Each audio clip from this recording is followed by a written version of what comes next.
Yeah, so whenever you're ready. All right. 5, 4, 3. Welcome back to the Burly Fishing Podcast. I'm Jeff Burlingame, your host. I'm here with Paul Glass, my co-host, and we're going to restart this because I stuttered a whole bunch. So hang on. I just ate. Let that one roll. No, man. You just made him do the intro. You got to let that roll. Listen, no, when you crack off the Peter Brady like I did last week, I left it. Son, I mean, I come in like, hey, how's everybody doing tonight? And I'm like, oh, well, we're just going to let that one roll. Yeah, because that's real. That's authentic. It's natural. That's life. This is what happened. Dude, I steamrolled in here from a camping trip. I'm just like, eat food, podcast, let's go. All right. Wow. Anyways, so I'm here with my co-host Paul Glass, and we've got Alex Rudd of Alex Rudd Fishing on the show, and we're going to talk all sorts of awesome fishing stuff with him. Alex, how you doing, man? I'm good. How are y'all? We're doing great, man. I'm just loving the beard flow. It's phenomenal. I tried to fluff my beard a little bit for this episode. I was like, can I do some? Does it look good? Does it look okay? It looks good, man. You have a solid beard. You gotta. Let me tell you something. Like I was just thinking, you got a solid base. You could grow one heck of a beard, dude. You just gotta let it go. Yes, I might take you up on that. One of these days, I gotta just do it. I'm so I don't know, finicky about it. Like one day, I just gotta let it roll, man. Because I gotta say, it looks great. So we're gonna get chatting here in a little bit. If you guys like the episode, be sure to subscribe to the podcast. Follow us on Instagram and Facebook at Burly Fishing and the YouTube channel Burly Fishing. And you can also follow Alex. What are your handles here, Alex? I'll let you drop it before and YouTube, after. Instagram, TikTok, everything is Alex Rudd Fishing. So that's where you'll find me on everything's under Alex Rudd Fishing. Obviously YouTube is my biggest platform, the one that I do the most on.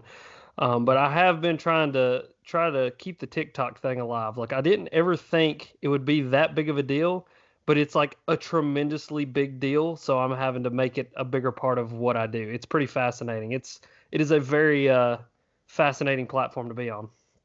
That's awesome. I've definitely thought about hopping on there, and you might convince me today. We'll see. Oh, look, dude, there's light. You can see me. It's insane, dude. What are you doing? I mean, like just fish catches and stuff, or like? Yeah. So essentially, I'm just taking 15-second segments out of my videos, and chopping them up where I can fit them on the platform. And just blowing it up, 300 times what it normally is. Because obviously when you got your chest cam on, you got that GoPro point of view. We got a lot of field of view to work with there, so I just blow it up, throw it on there, man. And I mean, I've had TikToks that get 2,000 views, and I've got several that have 250,000 views, and I've got some that have 70,000 views. And I mean, like, dude, I've done, a little over 6,000 followers on TikTok in like 2.5 weeks. Since I just really started posting and like taking it serious. And I mean, dude, it's insane. It's an insane platform. Jeff's just going to hang up and he's just like, TikTok. Downloading. Dude, I'm on it. Let's do it. All right. So Paul, let's take it away.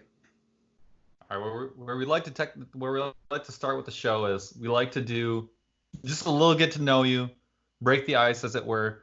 And in my opinion, one of the best ways to get to know somebody is I got to know what snacks are in the boat.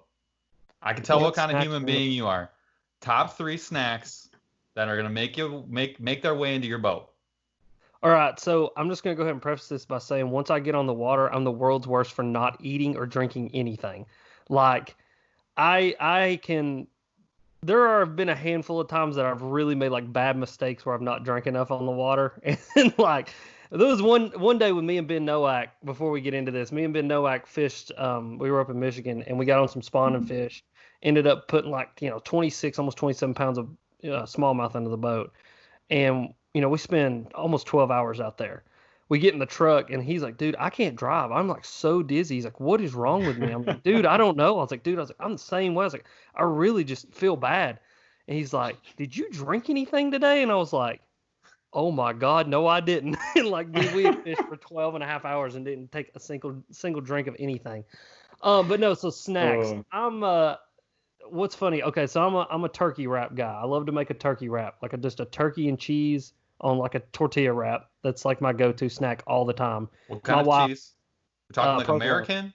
No, pro. Yeah, so we do some like nice, like good deli turkey, some provolone cheese, and a little bit of mustard. Yeah, that's my go-to snack. And then there's these Quaker apple bars that I freaking love. I put those in the boat. I roll deep with those. And then like just straight up peanut butter and crackers, man. Like this the old staple. Dude, peanut butter. Wait, what kind of crackers? Oh, like just the question. sleeve of crackers like you get at a gas station. Like yeah, just straight random gas station crackers. Yeah, it's like walk in like bro, like peanut butter and cracker already together. It's probably got so much MSG in it that it's gonna give me cancer, but I don't care. Like just grab it and roll. Worth it, dude. Oh yeah. Retain that water. Keep yourself hydrated so you don't have to drink any water because you won't. Exactly. Dude, I gotta do something. It's game plan is what that is. It's all tactical. It's tactical. Dude, I'm with you 100%. I do not eat or drink on the water. I always forget.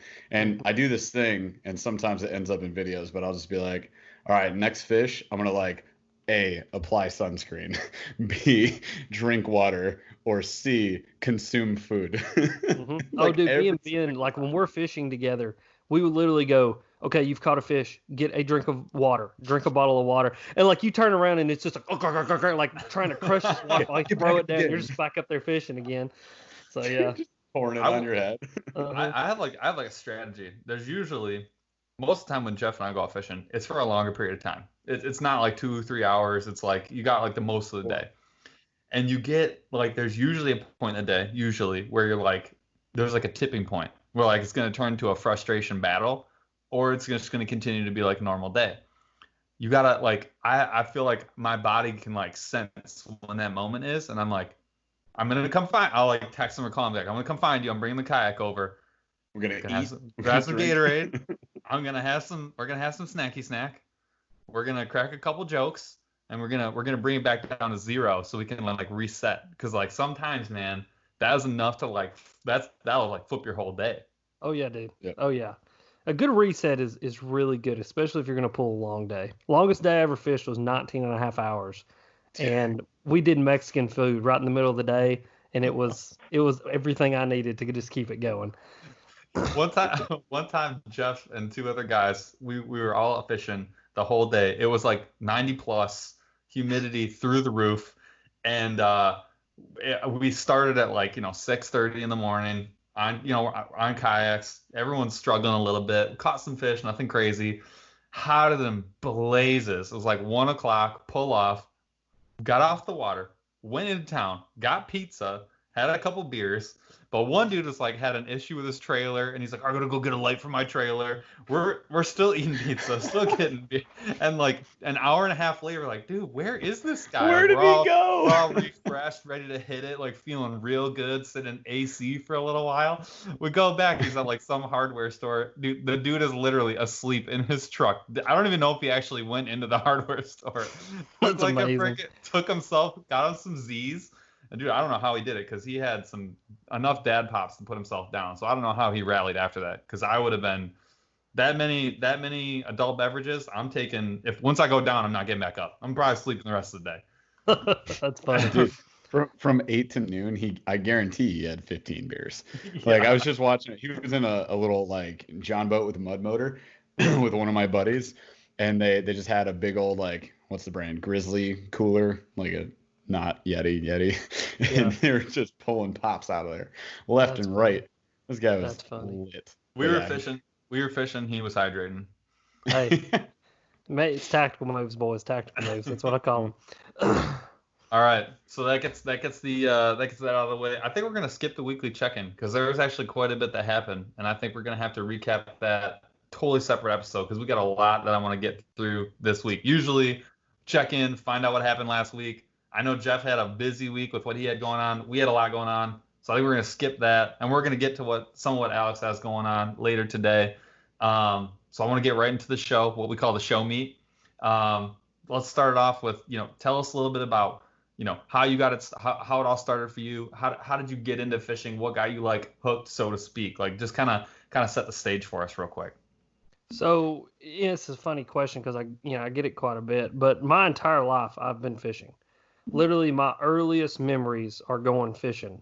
And, my dad has always been huge into fishing. He hunted a little bit when I was a kid, but it always came back to bass fishing. You know what I mean? There was always a boat that we were always bass fishing. That's just something that we did. And so I mean, that's just what I've always wanted to do. You know, I mean, I played baseball, I played sports, I did all that kind of stuff, but I'd be standing in the outfield thinking about fishing. You know, I got into hunting, you know, and I love to hunt. I got 16 and a half acres here in Tennessee that I go hunt, and, you know, I enjoy that, but I'll sit in the woods and I'll think about fishing. And it's like, dude, it's just always been an obsession for me. It's always been my life passion. So my dad is, you know, who got me into fishing. You know, he took me the first time, like I said, earliest memories I was fishing, and that's just, you know, kind of what I've always done. And then probably, I think it's been 5 or 6 years ago now, probably 5 years ago now, I started doing the whole YouTube thing. And like, it was one of those deals is I never did it with the intention of like being a YouTube star, because I didn't even know that you could do that. You know what I mean? Like, I just did it. I don't even know why I did it. Honestly, it's like, I didn't really watch YouTube. I didn't understand that you like could make money at all until like actually like 3 years into making YouTube videos.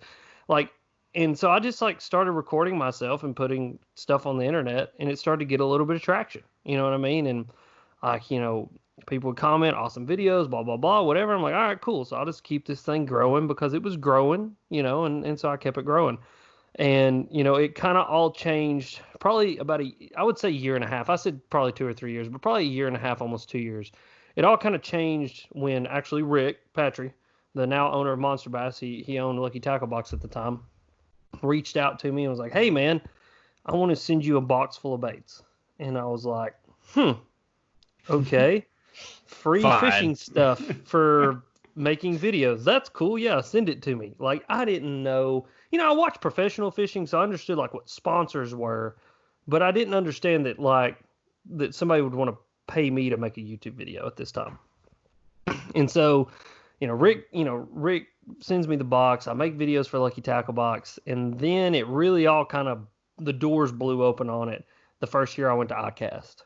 And I go to ICAST and I meet all these guys. I meet all these content creators, and they're all talking about, you know, X amount of money or this deal or that deal or whatever. And it was at that moment that I went, holy can I say shit? I'm gonna say shit. Drop the bomb. You just did. Yeah, I know, I just did. I went, holy shit. I can like take this thing that I have here and turn it into a business and make money and do what I love. And I was like, oh my gosh, like I'm going to do whatever it takes. And it was at that moment that literally every decision that I made centered around how can I create more content? How can I grow this thing that I'm trying to grow? Because all this is the avenue for me to be able to fish 24/7 and do exactly what I want to do all the time. And here we are. I mean, the grind is alive. I mean, I'm just keeping it going, you know, man, and I'm trying to grow this thing, and it's been a absolutely fascinating journey up to this point. I'll just tell you that much. This whole YouTube thing, the whole social media thing, content creation has afforded me some of the coolest opportunities that I've ever had in my whole entire life, and it's just awesome. I got a couple questions about that, because like one of my questions would be like, what made you be like, oh, you know what I'm gonna do is like I'm gonna go get like a GoPro like Hero 2 or whatever it was at the time, and you know, strap it to my chest and start making videos, right? So like, how do you feel like your channel, and like we already talked a little bit about TikTok, and like as part of like how do you feel like your channel and like your skill set has like progressed, you know, as it's become like your main focus? Because you talked about how at first it's like, this is really fun, people are enjoying it, why would I not do this? I enjoy doing it. And then, you know, you kind of talk about pulling the switch and being like, no, this is what I'm going to do, like, period. So like, talk to us a little bit about like how did things change after that?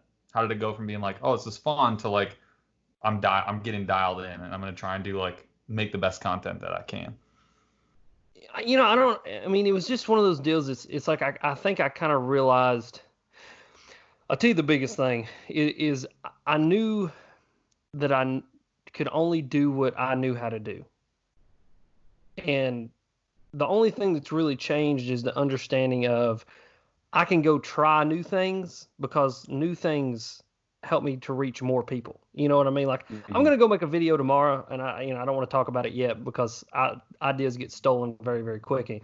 But I'm gonna go make a video tomorrow that I never thought I would make, but it's something that I'm gonna totally enjoy doing. You know what I mean? But it could appeal to a whole new set of audiences that I've not appealed to yet. And like next week, I'm going to go do another thing that I've never done, but it's going to be something that I know I'm going to enjoy. And then I could just tap into a whole another audience. I mean, that's really more how it's progressed more than anything is, it's learning, number one, how to create the content efficiently. Because I do still work a full-time job. I'm not a full-time YouTuber. I wish I was, but I'm just not. I can't make that happen right now. And so I still work 40 hours a week like everybody else. But I've learned to make exhaustion my best friend. Like it is, stayed up 1, 2, 3 o'clock in the morning, doing whatever I have to do to make sure the content gets created so that I can keep growing my business, because that's the way I view it. And I think maybe that's the biggest mindset change is I quit treating it like a hobby and started treating it like somebody would treat a small business or their side hustle. This is my side hustle. And I think that was the biggest thing. And, there's a lot to learn, man. I mean, you got to learn how to work within the industry, how to, know the right people, because it's not about what it's about knowing the right people. You know what I mean? Mm-hmm. And changing the mindset of, I don't really feel like editing a video too. Well, if you want your brand to progress, if you want your business to grow, that's like saying that you own a flower shop and you go, well, I just don't feel like selling flowers today. That's a bull crap excuse. You get up and you go sell flowers. You know what I mean? Mm-hmm. And so that's kind of how my mindset's changed the most, is just switching it from the hobby to this is a passion and it's a small business and it's my side hustle. And I have to combine all three of those things and move it forward. Mm-hmm. Dude, I love that perspective, because I feel like you can really tell the difference. You guys that are viewers out there, if you're watching fishing YouTubers, right? I mean, you can probably agree with this. You can tell the difference between a hobby channel and like somebody who takes it more as a business or a serious thing. Not that, again, not that you do it full time. You don't need to. You take it seriously. But let me ask you this: do you intend to take it full time at some point? Is there a goal? Is there a peak to this thing that you want to reach so you can do this full time? And what would that be? Yeah, absolutely. Yeah, I want to do this full time at some point. My biggest obstacle right now, I mean, I'm the realest guy that you'll ever meet. I'm not going to sugarcoat anything for anybody. My biggest obstacle right now is health insurance. I mean, I cannot afford health insurance for me and my wife to be able to go full time YouTube. Mm-hmm. I realistically at this point probably make enough money that it would be tough for a few months, but we could make it work. But the health insurance is the biggest thing, man. And so in real life, quote unquote, as I like to call it, I'm a teacher. I'm elementary ed. So I teach at elementary school. And so I love my job. I say my passion in life is fishing, and it is. That's my number one passion. But I truly, truly love my job. Like, I love the kids that I work with. I love the people that I work with. If I didn't love it as much as I did, I would have gone and figured out another job that I could have made a lot more money, just so I'd have had a lot more money to dump back into fishing. You know what I mean? But I realized that being a teacher afforded me a lot of time to go fishing. But yeah, no, that's my biggest obstacle right now is health insurance. And, because my wife has a pre-existing condition. And so we can't just get like normal run-of-the-mill health insurance. We got to get that primo crap that if I'm not working for somebody is going to be $2,000 or $3,000 a month. And you would have to be making a god awful amount of money on YouTube to even make that even a consideration.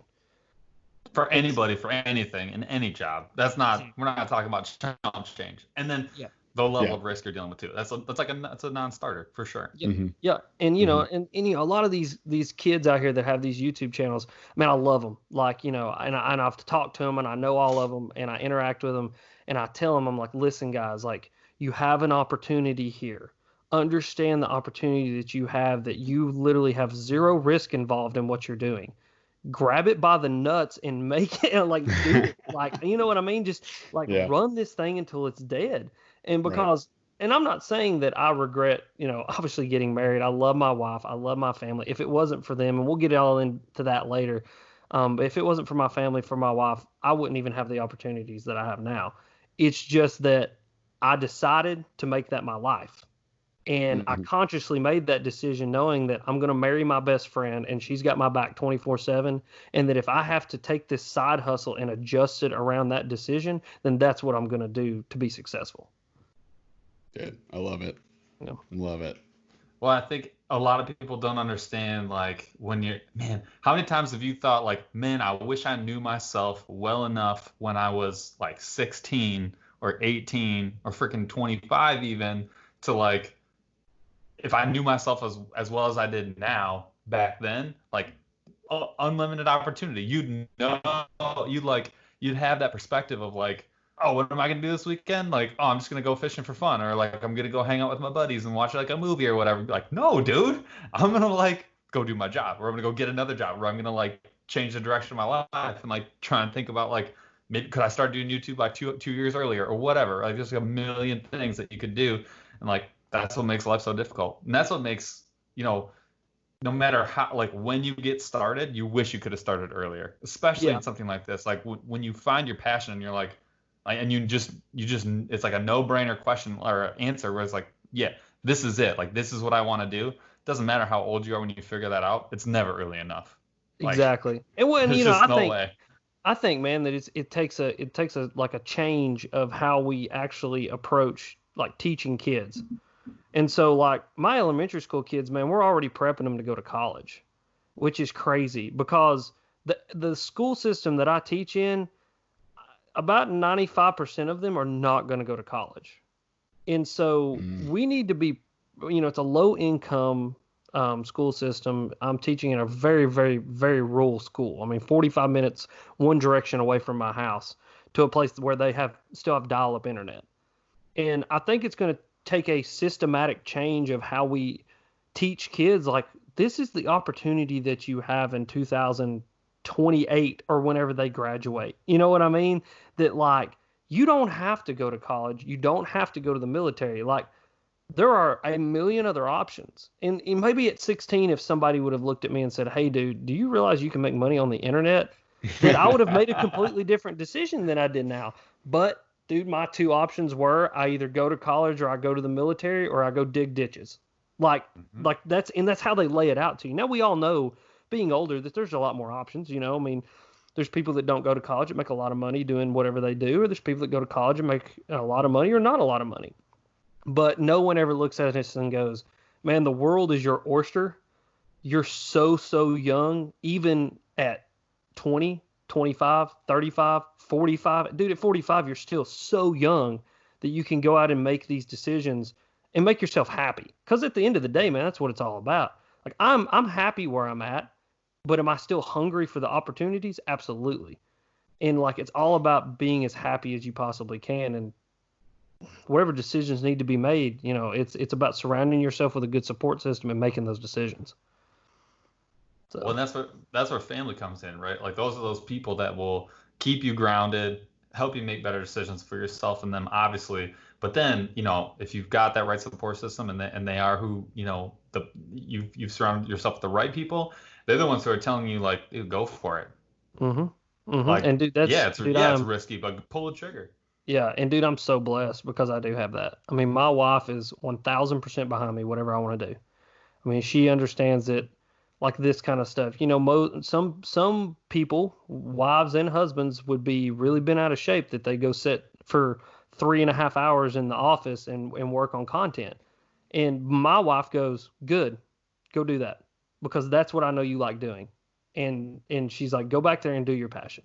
My mom and dad are the same thing. I mean, my dad, at first with the whole YouTube thing, he was like, man, put that camera away.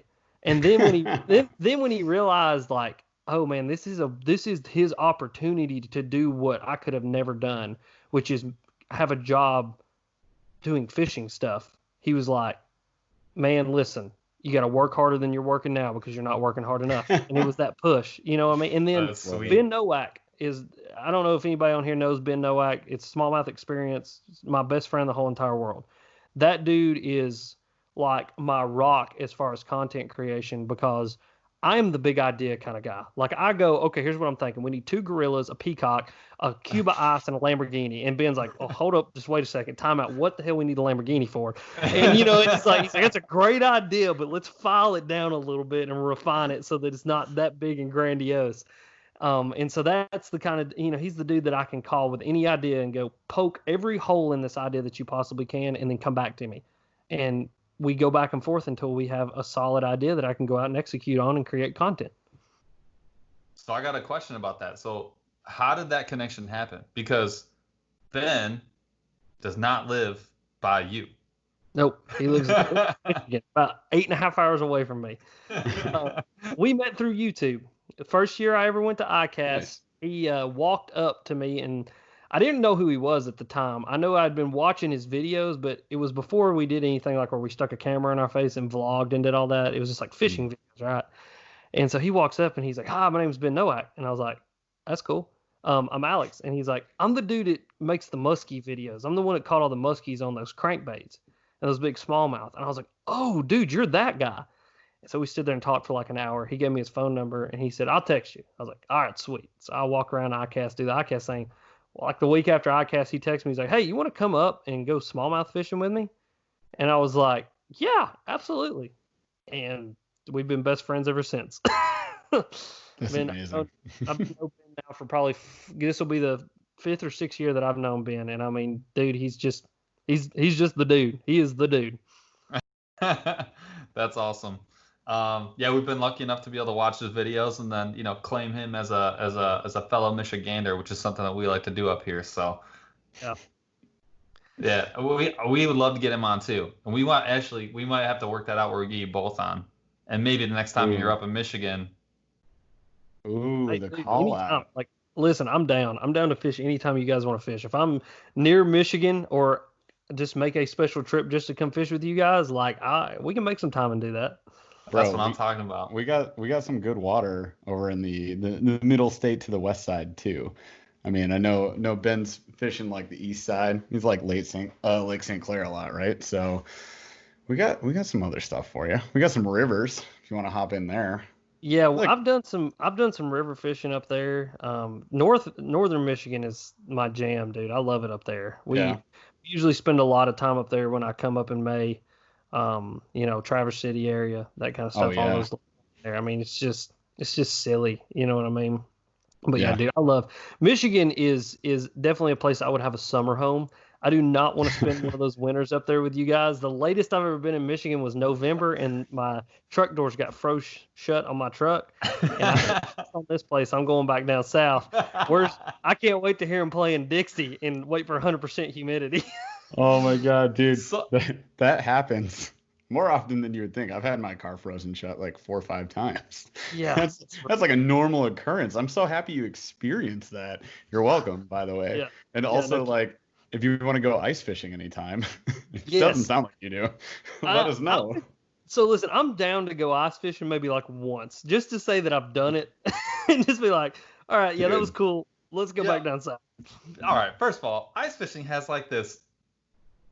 There's a misconception about ice fishing where if you don't ice fish, you see the photo of like the dude on a bucket and you're like, no. With like snot sickles coming down and his beard's like, this way in the wind. I get that. I'm that guy. But there's so much more to it. Like when you get on them and like you know where you're going you know the water where you're going, there'll be like 15, 20 dudes out there. Everyone's got their shandies rolling. If you're smart, you're waiting until it's like a nice, warm, super sunny, clear day where it's like 40 degrees and like no wind, and everyone's just like out playing games, messing around. You don't have to jig. You just set the tip up, grab your dad pop, walk away, and it's like, dude, it is like the communal experience that you get like when you're duck hunting.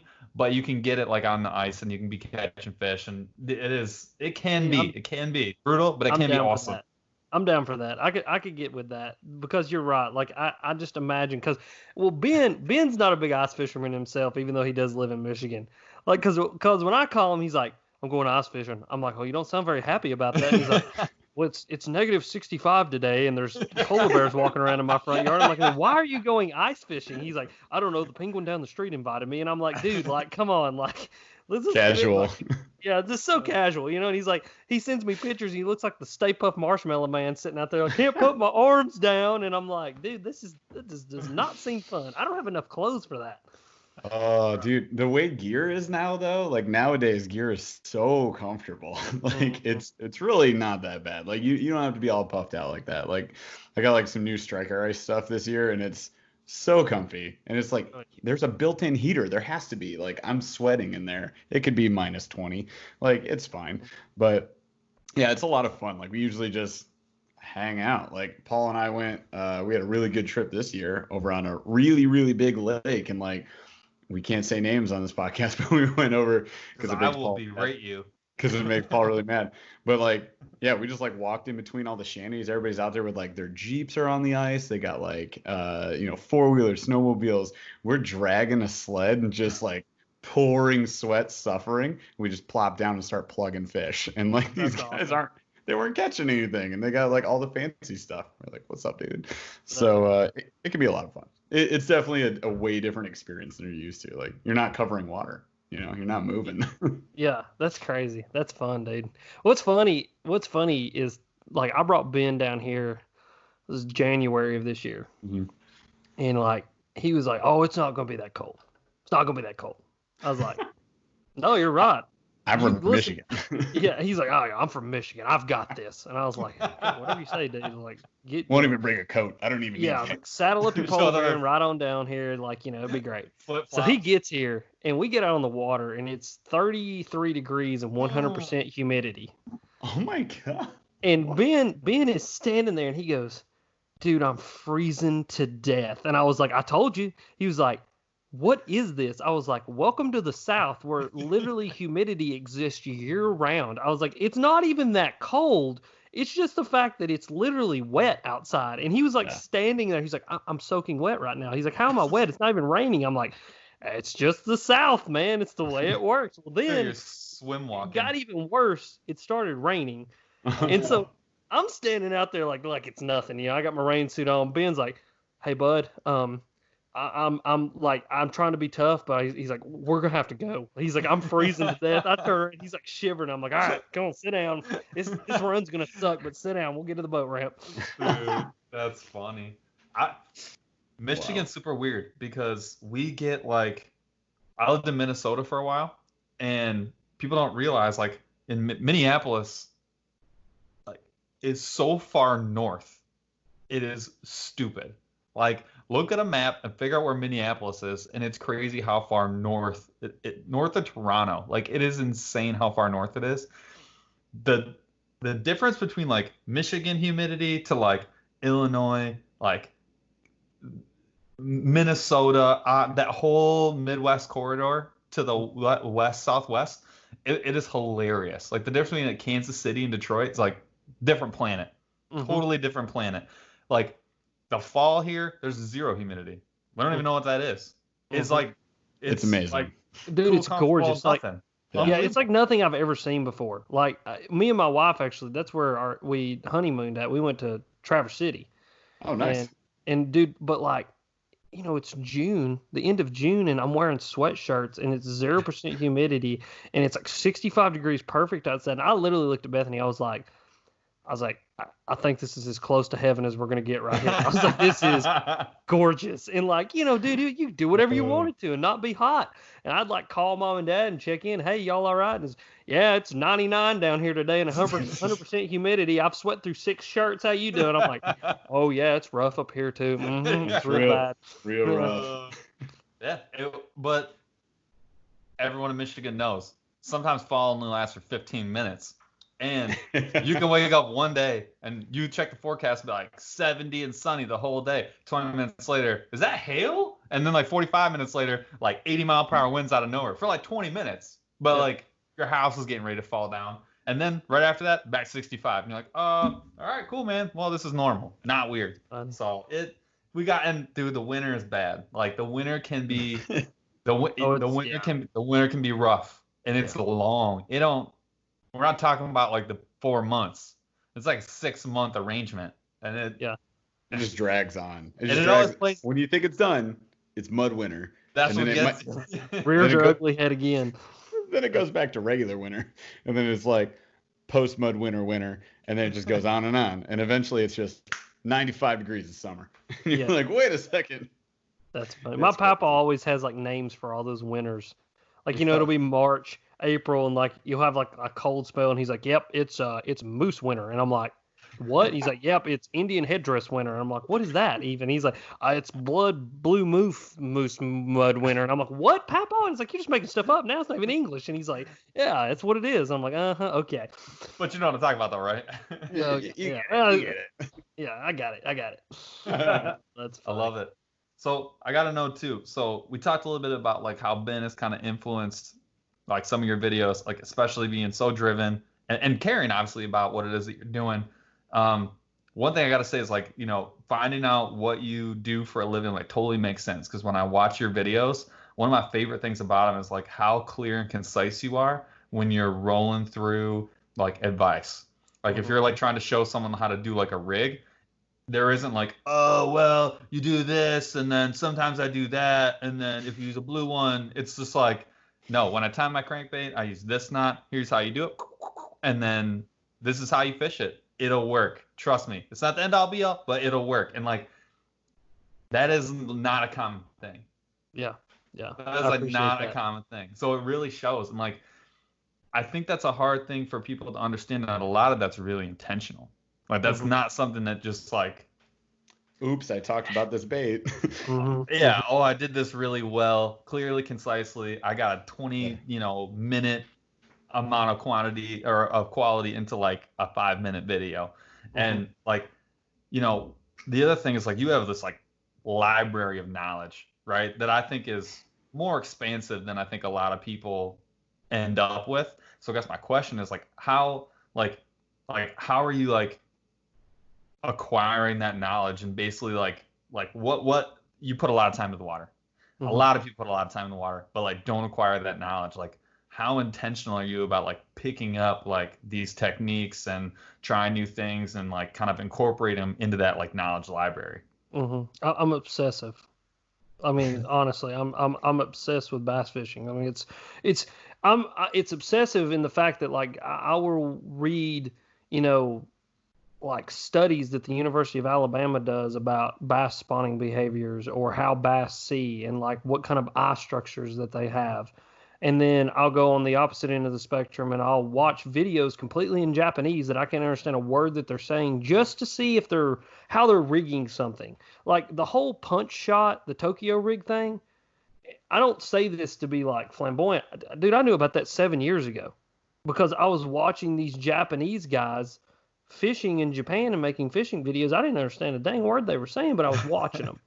And dude, everything that I can read or watch or listen to or acquire about fishing, I do it. And it's because I know that it's just like teaching, right? I mean, if I go to every professional development training that I can go to, even if I don't take everything from that training, if I can pick up 2 things that I can really, really use and then go apply them, I'm going to be a better teacher. Well, if I can pick up 1 or 2 things from everything that I read, watch, or listen to about bass fishing, and then go test it and apply it and figure out where that fits into my toolbox, then I have another tool that I can just pull out at any time that I need it and go fishing with it. And that's it, man. I'm just obsessive. I'm so obsessive about bass fishing. I mean, if you were to ask Bethany, my wife, she would 1000% be like, "Yep." I cannot tell you how many times we're laying in bed and there's some dude over here just cracking it off in Japanese, and she's like, "What are you watching?" I was like, "I'm not really sure, but this guy's fishing this rig I've never seen before." It works, so it's legit. Yeah, it's legit. I mean, like there's a new one right now that's kind of making waves in America. I've been watching them fish it now for a good while, and essentially what it is it's a drop shot weight, but instead of having the clip, it's just a O ring or like a D ring, right? And the weight can slide freely up and down the line. And a lot of people think, oh, it's just like a Texas rig, but if you watch these baits fall through the water, I think they call it the free rig, or how then they have the Japanese translation for that. Mm-hmm. When they like to flip these big worms on it. And when you flip that worm in there, that weight actually falls quicker than it would if it was on a Texas rig. And what'll happen is that weight falls straight to the bottom, and then that worm just kind of falls in behind it. And so you can fish a lot quicker than you would with, say, a weightless worm, but still get those bites. And then when you actually pull that bait, when you watch it, the weight moves, and the bait moves away from the weight. And so it's like fishing a hybrid Carolina Texas rig that you can do in 2.5, 3 foot of water and flip it. And it's that kind of stuff that, man, I got that right here. I'll get the stuff for it one day and I'll go apply it and see what it works, because you never know. I mean, that's the difference between sometimes catching a 4-pounder and an 8-pounder, so. Well, especially these days. I mean, like if you hear about like some of the, like Ontario, for example, like Northern Ontario, like when they advertise like their fishing trips, they're like, there's fish out here that have never seen a lure. Never seen a lure before. You could throw out some gum and they'll be like, ooh, piece of candy, because they've never seen anything before, right? And then you can't go somewhere down in any of the 50 and be like, yeah, these bass, they never see nothing before. All of them have seen something before. Unless you're on my private property that's been private for 100 years, or you find that inaccessible piece of pocket water, that just had a road like bulldozed to it. Those fish have seen something. They get pressure. And so when you find that rig that's not been seen before, or is like an old rig that hasn't been seen for like 50 years and it kind of makes its way back, it can be a game changer. I mean, an absolute game changer. Look at like the Ned rig, like all the differences in the Ned rig that have, like, in the last couple of years. Part of the reason why it's super, super effective is because it didn't get used nearly as much as it has been now. And like, it'd be the same with any other kind of, anything new that's going to be different. It makes a difference. Yeah, it does. Absolutely does, man. And I mean, you're right. I come to Michigan and it's a special experience for me when I go on the Great Lakes, because you really do deal with fish that, honest to God, probably have never seen a human being. I mean, there's so many, there's so much water. Like, it would be like walking into the middle of British Columbia. You could walk up to a white-tailed deer and slap it on the butt, and it doesn't care, because it doesn't know to even fear you. These smallmouth are the same way, But you come down here, man. I live in, honest to God, bass fishing capital of the world. They say it's Guntersville, Alabama. That is BS. It's Knoxville, Tennessee. I mean, everybody has a bass boat or some form of fishing vessel, and everybody fishes, or they have gone fishing at least 5 times within the year. And I mean, the pressure down here is just phenomenal. I mean, it's crazy, but like you say, man, it's one of those things that if you can go find that special stuff or find that bait that no one else is throwing, you can have a lot of advantages. And for me, obviously coupling all the reading, the listening, the watching, with my passion for understanding all that stuff. Like I'm a science weirdo. Like I love science. So like I look at the science of bass a lot. That's why I read research studies about bass's eyesight. You know what I mean? So I love that. If I can couple that with the fact that I go places that honestly no one else is willing to go in a bass boat, and that's why I have a 10 rig. I got an aluminum rig. That's why I have kayaks. That's why I like, walking the banks of places. It's because I'll take that boat and I'll push it into a backwater pocket where these fish, we have not seen people in 2 or 3 months or 2 or 3 years, or maybe never. Or I'll go drive 2.5 hours out of my way up some dirt road past, Billy Bob's house with a shotgun on his lap to go access a piece of water that maybe 5 or 10 people access all year. And when you couple all that together with the obsession, with the research, with everything, dude, that's when special things start happening. And, I think the only thing that I'm missing now, that I did have for a while, I have my summers, and that's why I'm a very good post-spawn fisherman, because I do have my summers. It's just time on the water. I mean, like winter, I'm a okay winter fisherman. I'm a very good post-spawn fisherman just because I do have a ton of time to spend. As soon as summer break rolls around, I literally go fishing probably 4 days a week, 4 to 5 days a week. I take the weekends off just to avoid pleasure boaters. Yes. Get the jet skis out of here. Yeah. That's sweet though, and then, dude, time on the water is an absolute game changer. I think like people who are passionate, even just like that, just like to fish. I mean, if you ask them, what would you rather have a new boat or would you rather have 2 days more a week on the water? I know which way I would go, and I know which way most people would go. I'd take that 2 days every single time, without a Yeah. question. Absolutely. But, Yeah, and dude, it's the king. That's what I tell everybody, and it's something I tell my kids all the time in class. I can teach you every single thing that I know, but I cannot make you do the work. And bass fishing is the same exact way. You could watch every one of my videos and pick up every piece of tip, trick, whatever you want to, but unless you go onto the water and apply it and figure out whether it works or it doesn't, you're never going to know. And that's what makes the greats great. You look at these pros, KVD, Jordan Lee, Jacob Wheeler.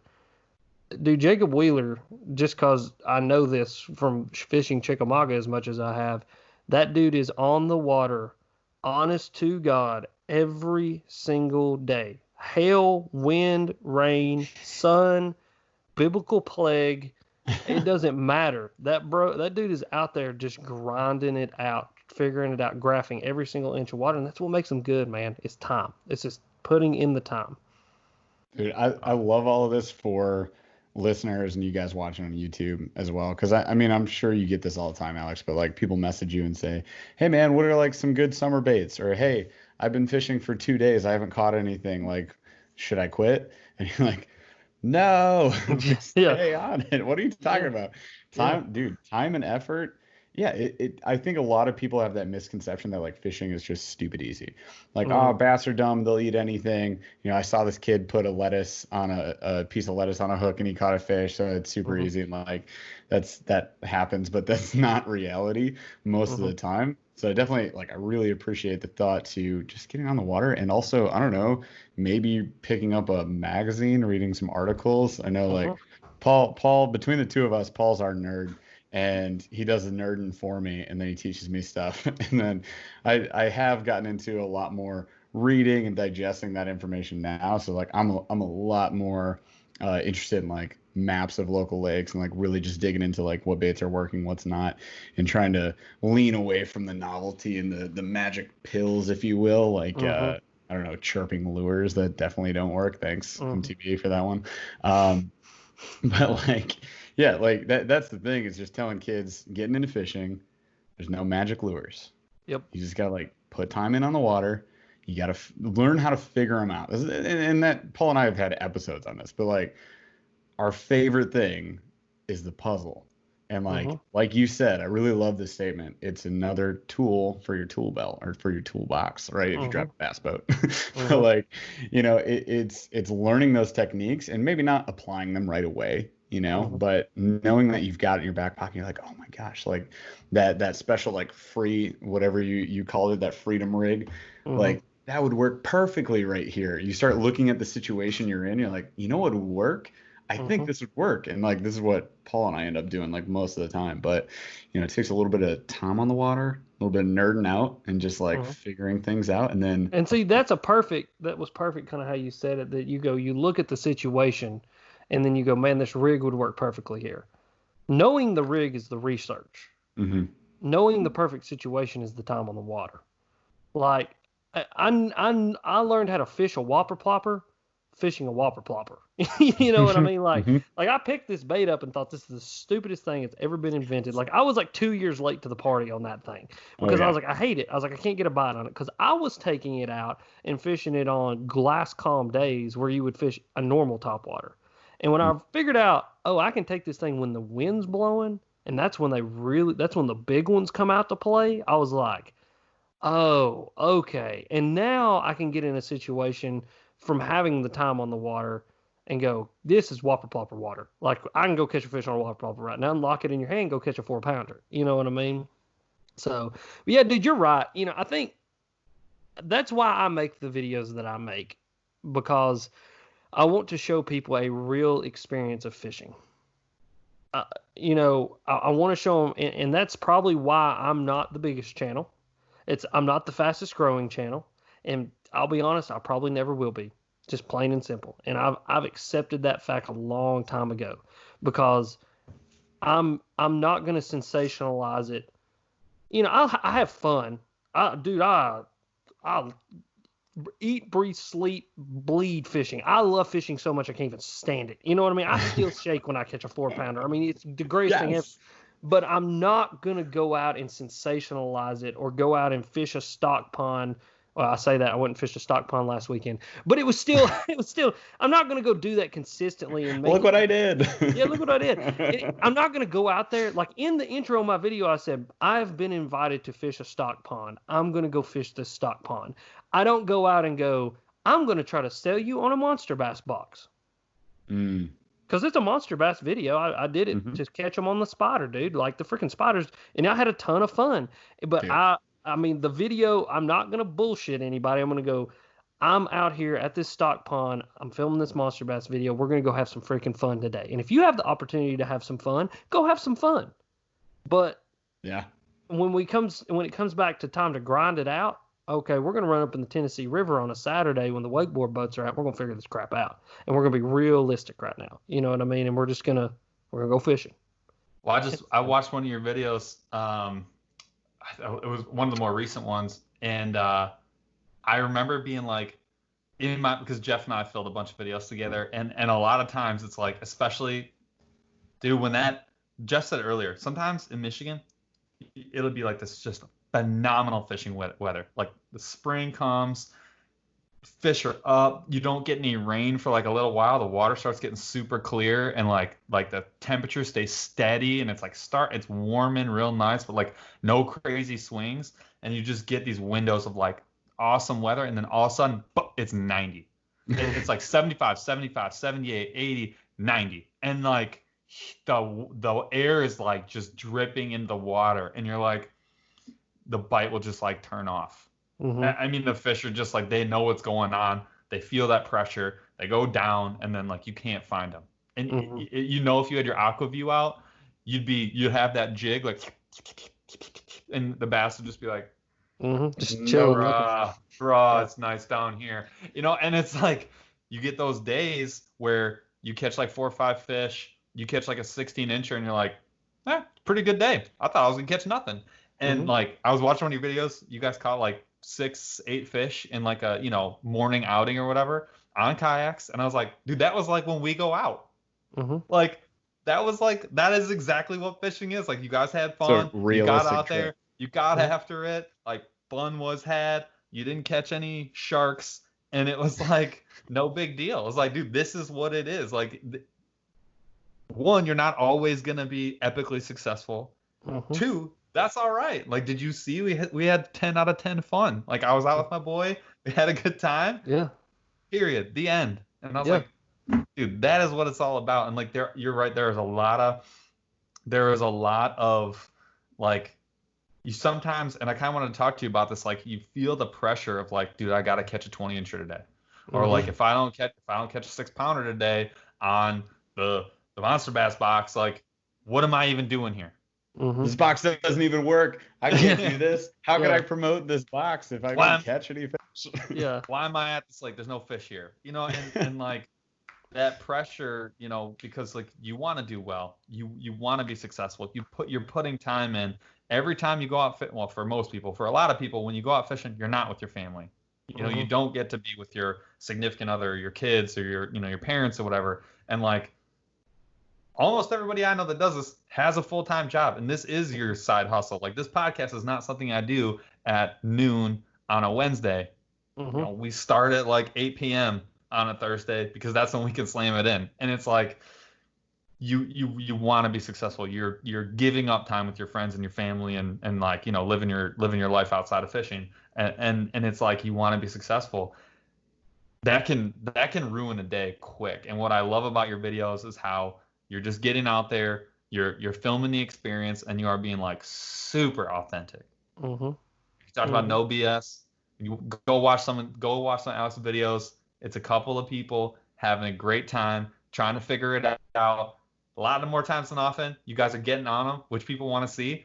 But then on the flip side of it, like, it's genuine fun. Like when you see Ben Nowak smashing a smallmouth, like on your water off your boat, the amount of excitement that you have, and like the amount of excitement that he has, like, You're at a 9, he's at a 7, and I'm like, dude, this is awesome. Like, this is it. Like, that is it. I appreciate it, man. That's that's all I want, and that's what I tell everybody all the time. I can only be me, and I don't have a switch that I can like turn it off and on, and like pick up a camera and be put on an act. You know what I mean? And some people can. And dude, if that's the kind of content they want to create, then I want them to create that content. And I want that to be understood. I think a lot of people take that as, oh, so you're jealous of XYZ. No, absolutely not. I'm so glad that that person wants to make that content for themselves, because that's what makes them happy. Period. I don't care. Like, they are having success. That's all I care about, is they're having success, because all it does is validate what I do even more. But like, I don't have that switch, so I can only be Alex Rudd. You know what I mean? Like, you guys, like, I can promise you, like, if you come and sat in my house with me and ate dinner, we'd have the same exact freaking conversation we're having now. Like, I can't. This is it. Like, this is it right here. You know what I mean? And so I just want people. I want people. I want adults. I want kids. I want anybody that is in the process of learning how to fish, which we all are. I don't care if you're Kevin Van Dam or if you're somebody that just bought their first fishing rod. We're all in the process of learning how to fish. I want all of those people to be able to look at fishing for what it is: a passion, an amazing sport, an opportunity to go out and use the resource. But it's also something that takes patience. It takes time. It's an escape. It's, a lot of people, they have their escapes. They're different escapes. And some of them are more instant than others. But I can promise you, fishing is not an instant escape. It's not turning on the PS4 and playing Call of Duty. I mean, it's not instantly killing somebody and getting a new gun. But it is as rewarding, or if not more rewarding, than anything that you could ever do. Period. That's what I think. Trying to convince me otherwise. So, no, really. You get to eat turkey wraps and get a sunburn. Dude, What's to be mad about? Yeah. So I get to eat all the turkey wraps I want to, and nobody can say anything to me about it. And I get to catch 4-pounders, so that just makes it even better. Yeah. So well said. Love it. So I gotta ask 2 questions, 2 sides of it, right? Mm-hmm. What's the hardest part about managing your side hustle? And then what is the best part about managing what you do right now as a side hustle? The hardest part is playing that balancing act between normal work and side hustle work. I mean, it's a freaking balancing act 24/7, because Monster Bass is a huge part of what I do. I own part of that company, and so I'm constantly in the know about what's going on there. I mean, I'm constantly helping to make decisions. I'm on phone calls. I'm picking baits. I'm doing all this stuff to make sure that it runs smoothly. You know what I mean? But then I also have, Strike King and Lose, which, I'm constantly on the phone with something about that. I just, like this past, about 2 weeks ago, I renegotiated all my contracts for all my different companies, because it's ICAST time. It's what we do this time of year. And, I spent 3 days sitting in my house, and luckily I was off and didn't have school, you know what I mean, that I could sit and work through all that. But something will come up in November that it's a decision that has to be made. It's a phone call that has to be made, where they text me and they're like, hey, do you got a free moment? I'm like, no, I got 24 or 8-year-olds. Like, you're going to have to get me, like, I'll call you at 4 o'clock on the way home. And that's the hard part. You know what I mean? Just making the time, but I love it. And that's the best part, is that I love every single minute of it. Like, Gary Vee is a guy that I listen to a lot, listen to what he has to say. I mean, the dude's awesome. I mean, he says a lot of cool stuff. And one thing that he says all the time is enjoy the process. The good part of the process and the bad part of the process. I mean, the good part of the process is, I get to go on cool trips. I get to make I get to make extra money. Like, I get free rods, I get free reels, I get all this awesome crap that I am so blessed to have. But the other part of the process is, crap, I didn't do the SEO on that video right. I probably should have adjusted the tags a little bit. What title should I use here? Oh God, I messed that up. I forgot to do that. You know what I mean? And it's all part of a process. There's good and bad. I mean, there's days that I post videos, man, that they just suck. I don't know why they suck. I mean, I could post the most highly produced badass video I've ever seen that would like bring a tear to Steven Spielberg's eyes, and like both eyes. Yeah, both Both eyes. eyes. Like, crying, hysterically crying, and like Wow. it just sucks on YouTube, and people are like, Yeah. it was subpar. And then the next video you post is like just trash, and you're like, this is the worst video of everybody. It's 80,000 amazing. later, and people are like, this is the greatest thing I've ever seen. And I'm Give like, me the content. This is what I want. dude, it's just, I know that's kind of it's not the answer that most people want to hear, but I enjoy the suck as much as I enjoy the reward, because the suck is what teaches you how to be better, and the reward is the product of getting better, and it's just got to keep at it. Well, I mean, that's the difference between like loving your job and getting paid to do something. Exactly. This, 100%. And this is I think something that a lot of people miss out on, man. It's like you see a new fishing YouTuber pop up every 5 seconds, right? And most of them disappear almost as fast as they start up, right? Because nobody's in it for the grind. Like when we started, I was like, dude, we're just gonna do this forever, okay? And like we're not gonna make any money. Sound good? Cool. But we get to fish while we do it. And like probably the sickest part of this is what you've mentioned already, Alex, which is like you get to meet some freaking rad people, and like that's kind of the only reason we have we kind of started the podcast for that reason. It's not the only reason we have it, obviously, but it's like one of the main reasons we have this platform. This is where we bring them together, and we're like, let's meet people, let's bring them on here, let's have a good time, let's just talk. We're all being authentic human beings, like you said, so it's easy to get along with everybody, because I think so far everybody I've met in the fishing industry is freaking dope and a lot of fun to hang out with, and would love to get together and fish with, for sure. And like I think that's a huge part of it, but a lot of it is just like putting in the time on the water, like we said, but also the time and effort into this, even if it sucks, even if you put out that video that you spent an unnecessary amount of time on, that you're never going to tell anybody or disclose that I spent 20 hours editing this video, and 300 views later I feel like I should not be talking on YouTube anymore. So Oh yeah has happened, will happen again.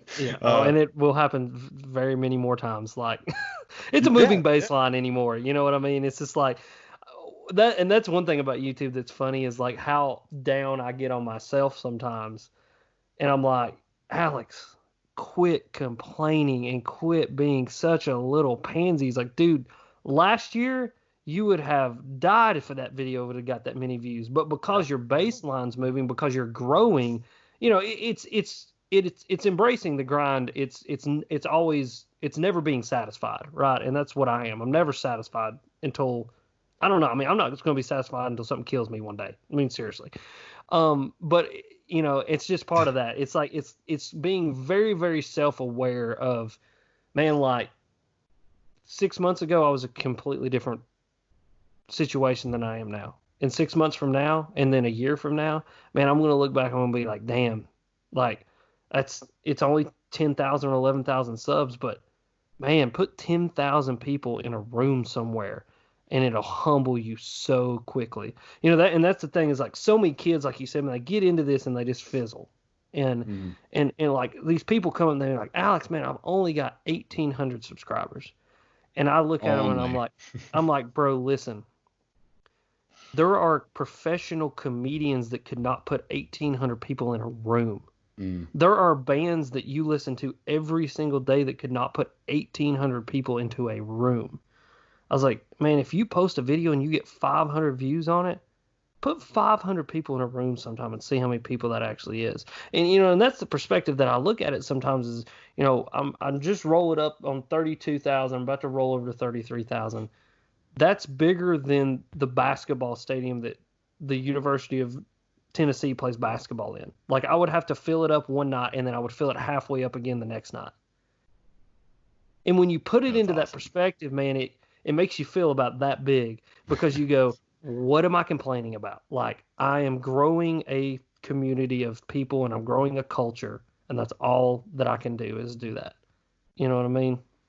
So I love it. That's such a great perspective on that. Makes me feel a little bit better about our little tiny corner of the world too. Hey, dude. Well, the thing is like, your little tiny corner of the world will turn into a corner of the world, and your value doesn't lie in the numbers. Your value lies in the culture that you build with inside those numbers. And that's one thing that I've always told companies. I'll be dead honest with them. Like, I don't get the most views, I don't got the biggest audience, but I can promise you the culture that I've built with my audience is that if I say something's good, they trust me to no end. And people are like, cool, we can dig that. You know what I mean? I love that. I talk with my wife about this sometimes because, like, the podcast we're on episode 20, right? Some days it feels like it's going nowhere. It's a ton of work. I got a 1-year-old crying and screaming in the back. Can't get to sleep. I gotta put myself on mute, because I got the monitor right here, and it's like it just feels like a ton of work, and like there's no payoff and there's nothing happening. And then like the next day, Alex Rudd's like, yeah, well, we'd love to get on and talk with you guys, and you're just like, what? Like, are you kidding me?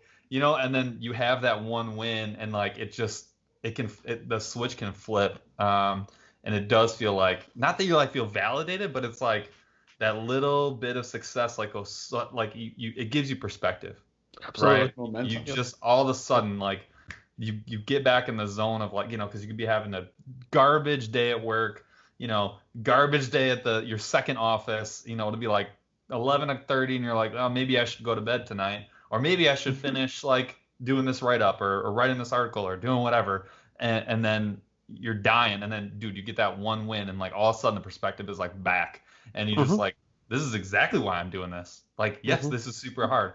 Yes, this can be a grind.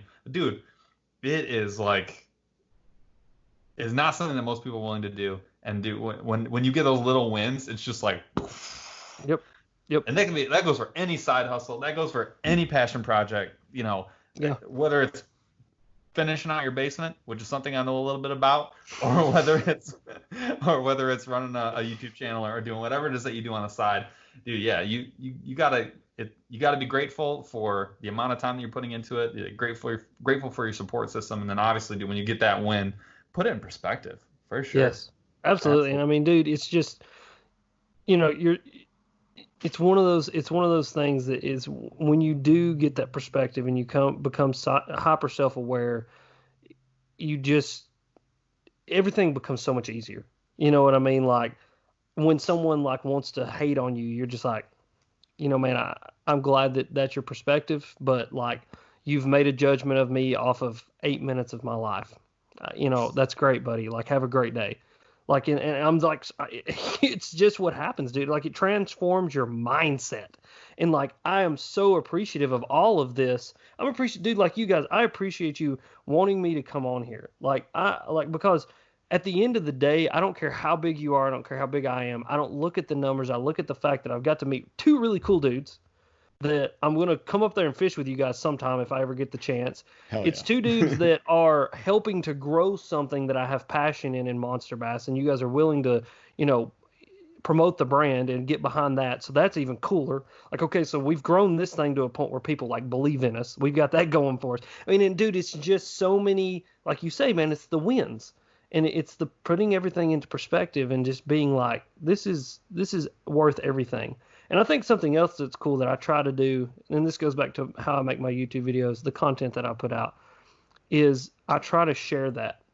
Like, I think the biggest thing is when the baby starts crying, to not pause it, to not cut out the baby crying, to go, my 1-year-old's crying, I'm going to go take care of her, because this is just as real as it gets, and this is the struggle that I'm going through. Because when you do that, the guy that's listening to your podcast while his 1-year-old's crying in the other room goes, oh, that's just a dude right there. That's just a bro. Dude doing dude things, like being a dad, being a man, like guys being dudes. Yeah, I mean, like, seriously, because I mean I think that's the biggest problem with YouTube fishing right now, and why kids have such a skewed perspective of what it's about. Is it's spending tremendous amounts of money. It's getting whatever, the best of the best. It's going to fish stock ponds. It's going on extravagant trips, which again, freaking awesome. I'm so happy that certain content creators can do that. I would do it if I could do it. Absolutely, I would. Mm-hmm. But all at the same time, we are going to have to get back to the center of people are still people. Share your struggles. Well, I love that too, because I think there's a lot of longevity there, mm-hmm. right? Like you said earlier, it's like, I'm not the biggest channel. I'm never going to be necessarily the fastest growing channel, but I also look at like fast growth as explosive growth in, to me, like sort of a negative way. I'm like, that means you could fizzle out as fast as you grow, right? The faster you grow, the faster you fall. I don't know. That's a song somewhere.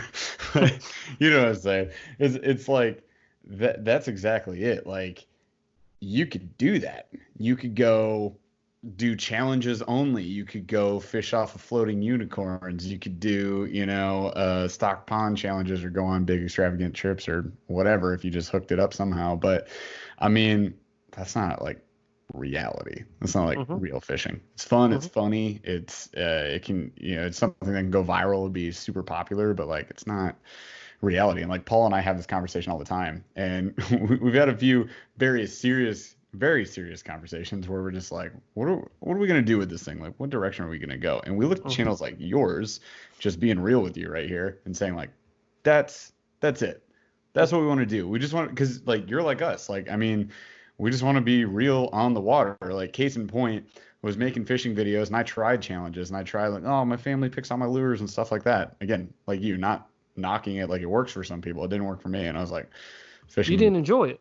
No, if you don't enjoy it, yeah, it comes across in your content. I mean, like if you hate it, like I can't go do that because I don't want to do that. Now, this thing I'm going to do tomorrow, I absolutely want to 1000% do because it's going to be freaking fun. And it's going to be one of those videos that could go viral just because of the way it's set up. But I'm going to the passion in doing it is going to be translated. And like, and the thing is, it's funny, like, I'm not disagreeing with you, but you say it's not reality. It's that person's reality. Right. But I wish that person would share the reality of what they're actually doing. So you look at Peter McKinnon, or you look at Casey Neistat. Casey Neistat lives a extravagant multi-millionaire dollar life. Mm-hmm. He does. But man, he lets you know, like, it's just the way it is. Like, he gets on camera and he doesn't go, I'm going to go drive a Lamborghini today. He's like, these people at this place have invited me to go drive this Lamborghini because they watch my YouTube videos and they're going to afford me this really, really cool opportunity. And I want to bring you guys along as I share this really, really awesome opportunity that I'm going to get. And like, that's what I want to share. Like, if I ever get to go to Africa and go fishing, like, I want to tell people like, hey, this opportunity was afforded to me because of XYZ. And I want to share this experience with you guys, instead of just a kind of skewed understanding of what happened to get to that point. You know what I mean? Like, I'm just fishing this casual pond. I'm not gonna let you know this, but there's only 8-pounders in here. Yeah. Oh my God, I got one. Whoa, yeah. Five 8-pounders in 45 minutes. Video. Yeah. No, that's it, man. Like, just not like clickbaity, but the exact same video you're saying could be like turned around if they just, let you into that reality. Mm-hmm. Like, I'm fishing from this floating unicorn because my daughter wanted me to. You know what I mean? Like, I got a 7-year-old daughter. If she was like, Daddy, I want you to do that because she saw it on YouTube, I'd be like, all right, cool. Like, we'll do it. But you got to do it. Or if you're at the Walmart, with your daughter and the daughter goes, hey, Dad, let's buy that unicorn. And I was standing there thinking like, man, I could go fishing on that thing. And so here we are. We've bought this unicorn and we're going to go fishing on it. Dude, just that little half of a minute right there totally changes the entire perspective of what you're doing and the reality of what's going on. And in my opinion, you go from a bunch of kids who are there for sensational content, because I teach elementary schoolers. I mean, dude, I know what they watch. I know what they do. I got to hawk them all the time because there's no telling what they're looking up. But like, I know what they're watching. I know what they're viewing. I know what they like to look for: bright colors, loud sounds, hopped up music, and yelling. I mean, that's what they like. You could take that same video where you just appeal to that and turn it into a video where you appeal to 45-year-old men who were like, Bro, that is so, like, I would totally do that for my kid too. Right. It, Yeah. half a second, dude. Like half a 100%. minute, and it's just, I don't know, man. It's thoughts. And see, like this is awesome conversation because I have even, like, being hyper self-aware right now and making a learning opportunity for myself, have said some things tonight that I've never put in perspective for myself, and now I can go out and execute on, like, video ideas as far as how I can now turn things into something that could appeal to a lot more people. That's awesome. I love it. Yeah, that's beautifully said. Well worded. I appreciate it. And we got deep. Well, I'm gonna take it back. We're gonna get back to the fun zone. So I had at the end of this. It's still fun. It's deep, still, but it's fun. This is extra. Fun just zone. fun though. So I got a number of this or that style questions. So I'm gonna give you. Oh, here we go. I'm gonna give you some this or that questions. I'm not saying you got to do it in 0.5 seconds, but like 0.6 seconds would be an ideal time for you to mull over the answer to your question.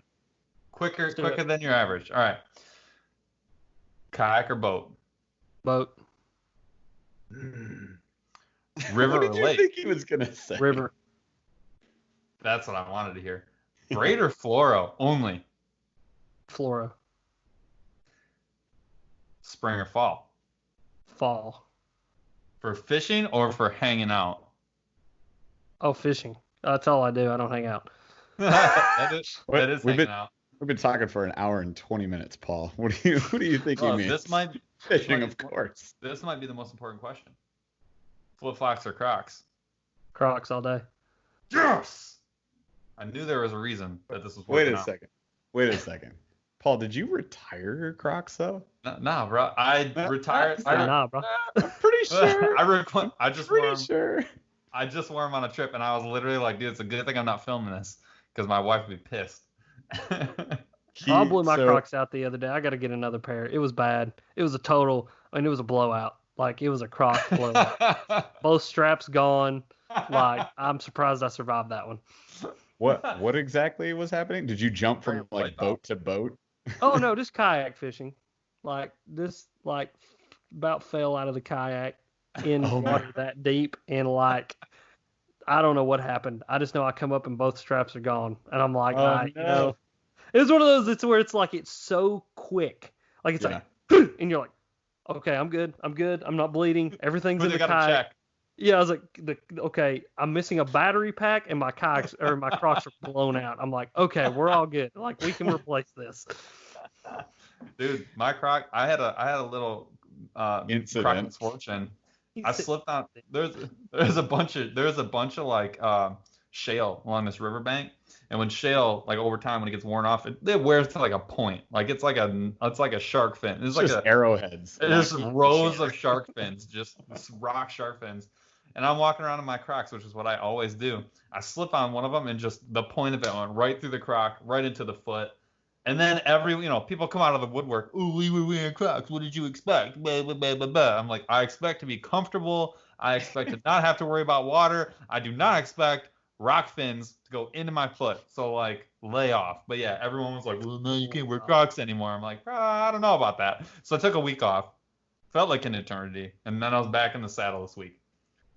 Hard. You're wearing them? I'm indoors. They're outdoor slippers, not indoor slippers. Everybody knows that. Did you wear them today? Yeah, absolutely. Yes. I did. He's back. All right, a couple more. This one's important. Chick-fil-A or Jack's? I don't even know what Jack's is, and if you ever ask me a question that incorporates Chick-fil-A not being the number one fast food restaurant ever in the history of man, I will never talk to you again. Okay? I just gave you. Listen, the Lord's nuggets are to never be trifled with. All right, the Lord's calories do not count. And don't start with me. I think they count for extra, like extra good for you. Those are bonus calories in a good way. Those are bonus calories. They're blessed.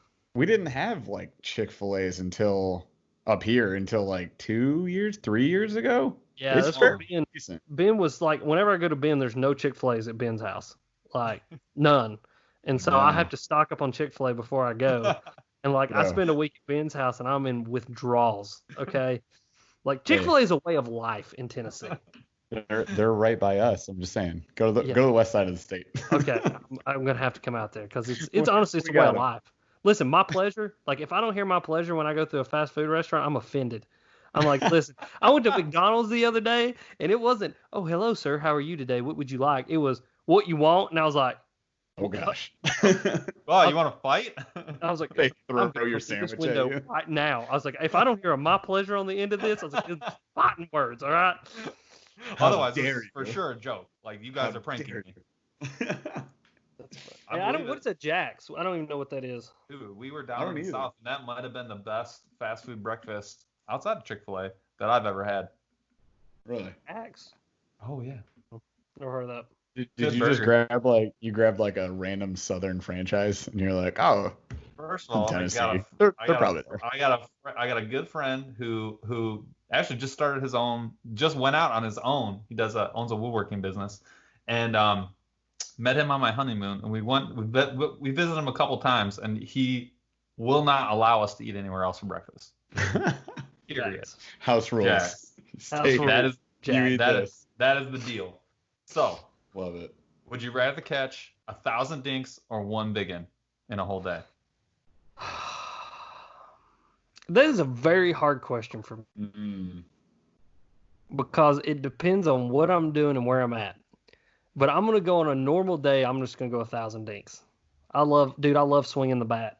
I mean, I like to swing the bat. You know what I mean? Like, I like to jack faces and take names. And if it happens to be one big one, then bro, I'm down with that too. Love Oh, it. man. So, last question. This is not a this or that. What is your PB largemouth? 7 pound 1 ounce. I caught 2 of them on back-to-back cast. I was on a school of fish. I got hold on just 1 second. Let me get Bethany. Hey, Bethany! Bethany! The meatloaf! Hold on just 1 second. I'll be back. We have a brief hiatus in the recording right now. Straight Alex up, is getting Bethany. I just wanted him to say the meatloaf. Mom! The meatloaf. No, he said the bass. How much was the weight? You're the keeper of the records. Meatloaf, Mom! There it is. Yes. All right. That 6XD right there, we got on a school of bass on Douglas Lake, and I caught 2 7 pound 1 ounce largemouth on back-to-back casts with that 6XD, and then I broke the bill off, and it's been on my keychain. Dude, the good luck keychain. I love Yep. it. That's That it, is right? dumb. Oh my god. You know, I would have probably sat down and considered just quitting forever. Like, were you gonna do Right on better top. at some point? Were you gonna do better? Like, you're gonna have a better day? You never know. I have. What I Exactly. struggle with though is I have caught so many like 4 to 5 to 6 pound largemouth in my life, like more 4 pound largemouth than I know what to do with. Fill boats full, rooms full of them. I cannot break that 7 pound mark. I mean, I've been around those fish. I've been in the boat while the fish bigger than that have been caught. It's just like for me, I live close to Chickamauga. I'm 2 hours away from Chickamauga. I've had those fish on. I had a 10 pounder. I know this fish was all of 10 pounds. We all say that big fish story. This fish was a 10 pounder.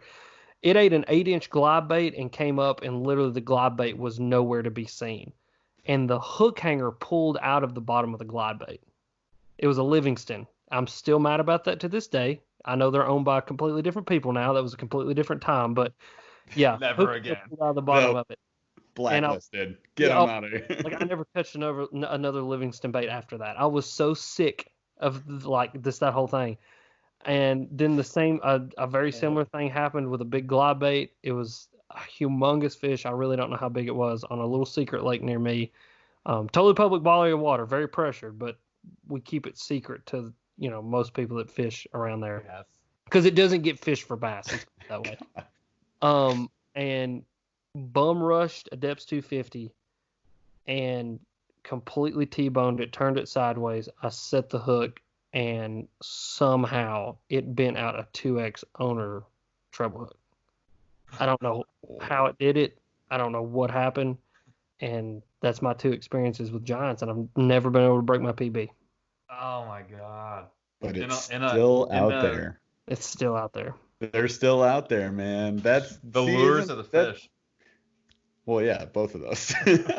But all I just know RIP that lures. PB will probably be broken on a big glide bait. If I ever do it, it'll probably be on a big glide bait because I have some really cool opportunities around me to go throw that thing, and there's just we were talking about pressure earlier. That's the one bait that those fish haven't seen a ton of. And when you throw a 10-inch bait into their environment, usually a 10-inch piece of plastic is not fake.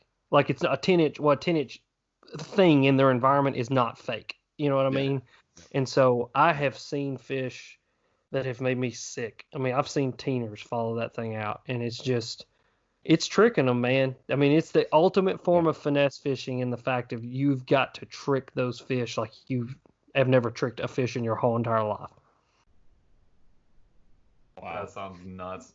But- If you're into bass fishing, I think maybe not more than anything, but like I think any fishing, if you do fishing and you target larger fish, when you see a fish that's in that class that you're targeting roll, and you see like the belly, I feel like that's when you know when you see the bottom of that fish or like the side of that fish, and you just get that one instant of like that is exactly what I'm looking for, and you know it's on the other line.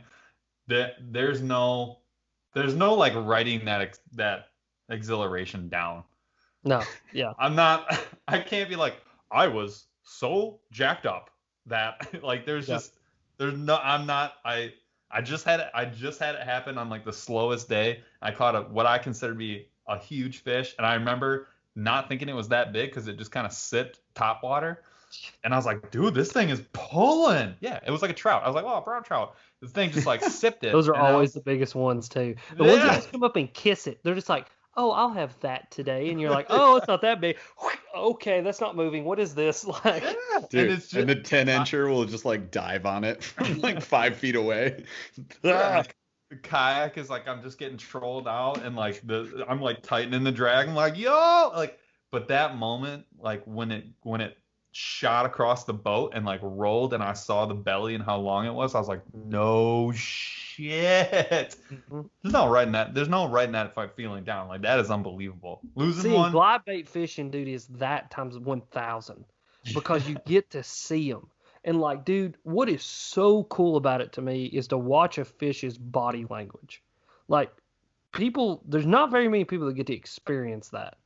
And when you see a 10-pound class fish come out and flare its gills and it turns its body a certain way to make itself look bigger, or it rolls up to hide in a shade line, dude, like fascinating crap like that. Like those big ones do stuff because they're apex predators. Little ones, man, they'll shoot out and eat stuff. I mean, they just have to. They're living, right?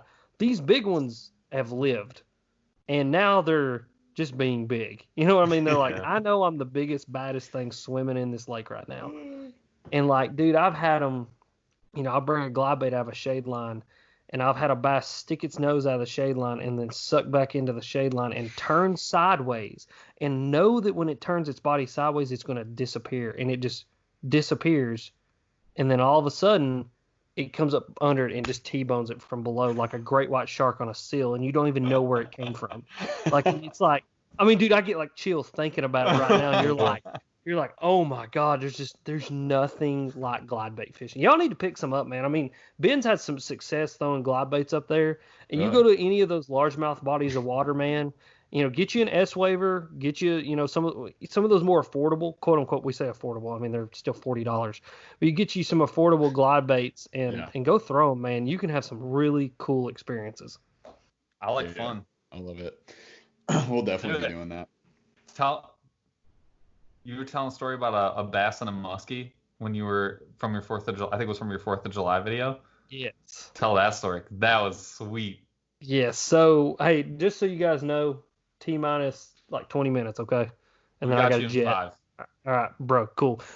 So sorry guys, to anybody that's listening, I have prior engagements because I'm an idiot and I literally don't remember anything that I don't write down.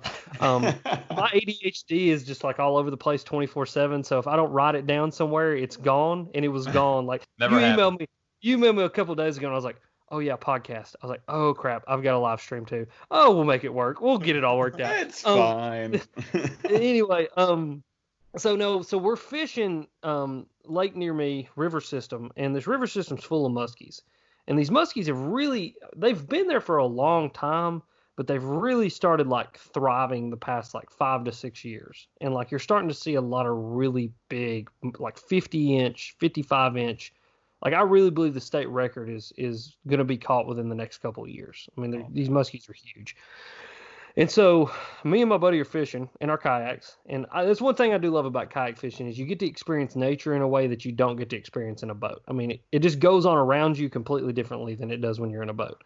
Mm-hmm. And so we're chilling back in this pocket, talking about getting ready to go, and we're fishing. And my buddy goes, "What is that?" And I was like, "What is what?" And he's like, "That's swimming right there." And it's, you just see this big black submarine looking thing, probably a 35-inch, 40-inch muskie. I was like, "Dude, that's a muskie." And he's like, "Oh, no way." Well, about that time, this like 4.5-pound bass like comes out of nowhere, like all pissed off, gills flared out, fins flared out, pushing this muskie. I mean, like it runs up on it and like pushes it, and this muskie swims away and they kind of stand off and just look right at each other. And I was like, well, I've been to 2 county fairs and 3 goat ropings. I've never seen a muskie and a bass almost fight. And I mean, like, this bass just pushed this muskie and pushed this muskie. And the only thing that I can think is there was a pot of fry around there, and that was the male or the female just pushing that muskie away from there. But yeah, I mean, it ran that muskie off. That muskie didn't have anything for that bass. It just was finally like, all right, I'm leaving. I don't want it to have anything to do with you. But what's crazy is the more and more I fish in this river system, the more and more fish I catch with bite marks on them. And even big ones. Like I've caught 5 and 6 pounders up there that have big gashes in their side.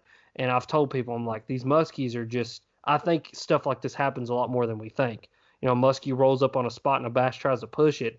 And if it's a 50-inch muskie, man, I mean, it does whatever it wants to, and it just pops them and swims off. You know what I mean? Yeah. So it's crazy. That's nuts. Sweet. Love it. Dude, great time. I cannot tell you how much we appreciate your time, like, as well as the insight, the perspective. We really do appreciate it. So thank you so much for being on the show with us. Absolutely, dude. Anytime you guys want me on, I'm down. And I'll have to get you guys on the live stream one night. I got somebody coming on this Friday, but next Friday I might work you guys in and get you on a live stream and do that. We got time. We're down. Let's do it. Love it, man. Hey, again, where can everybody find you if they don't already watch you, which they should be? Yeah, if you want to follow me anywhere, Alex Rudd Fishing on everything. YouTube, Instagram, TikTok, that's my 3 main accounts I'm active on almost every single day. You guys can go follow me there. And yeah, that's it. Awesome. Hey, appreciate it, man. Thanks for coming on. And again, if you guys like the episode, be sure to subscribe to the podcast, to the channel on YouTube, Burly Fishing, Instagram, and Facebook, Burly Fishing. And drop us a 5-star review. I didn't mention that in the beginning, but because Alex Rudd is here, maybe consider 5-star review. Throw us a comment. Say like, hey, so there was like 2 out of 3 really cool beards on this episode. I'm really proud of that. What a shot. It's right there. It's right there. It's right. He does have it. He does have it. Listen, I always tell people, you got to be good at something in life, and I just happen to be good at growing a beard. Yeah, love it. Paul has the fleshiest beards of flesh beards. You didn't know it was here until just then. Yeah, it snuck up on me a little bit. I was kind of startled a little bit when it came out. Oh, no. This whole time I just thought you had something on your face, but it's hair. Anyways, thanks for listening, guys, and we'll see you out on the water.